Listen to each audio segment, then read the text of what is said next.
কর্তব্য শেষ না, এখান থেকে যাওয়ার পর আপনার কর্তব্য শুরু হলো। নিজে গীতা পাঠ করছেন শুধু তা নয়, যারা পাঠ করে না তার কাছে পৌঁছে যান, তাকে গীতাটা দিয়ে বলুন আমাকে পাঠ করে শোনাও।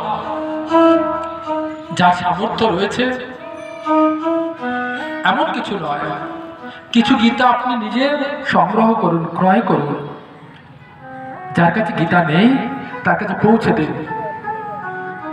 সমগ্র সনাতন সমাজে একটাও ঘর যেন না থাকে, একজনও যেন না থাকে যে গীতার কথা আস্বাদন করে না, গীতা পাঠ করে না, গীতায় স্তুত হয় না। প্রতিটা ঘর থেকে যেন গীতার বাণী ধ্বনিত হয়, সবাই যেন গীতার মন্ত্র দত্ত হয়ে বলতে থাকে, গীতার সার্থকতাকে রূপায়ণ করে। গীতা আমাদের শেখা কর্মের সেই দিব্যত্ব কর্মের নিবাধিকারস্তে মা ফলেষু কদাচন।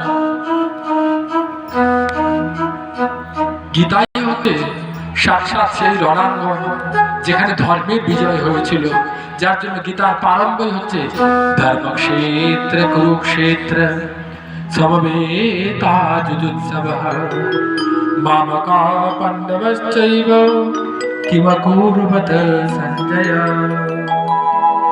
সেই অমৃতময় স্থলিতে আপনারা গীতা শ্রবণ করলেন। আমরা প্রারম্ভক্ষণেই বলছিলাম যে আপনারা সৌভাগ্যশালী, আপনারা আর 5টা জায়গায় নয়, সাক্ষাৎ নদী তটে পূত পবিত্র ভূমিতে বসুধা মায়ের কোলে বসে সূর্যদেবকে সাক্ষী করে, অনন্ত গগনকে প্রত্যক্ষ করে, অমেয়ময় দিব্য সহস্র ভক্তবৃন্দের মাঝখানে এই অমৃতময় গীতা পাঠ করলেন।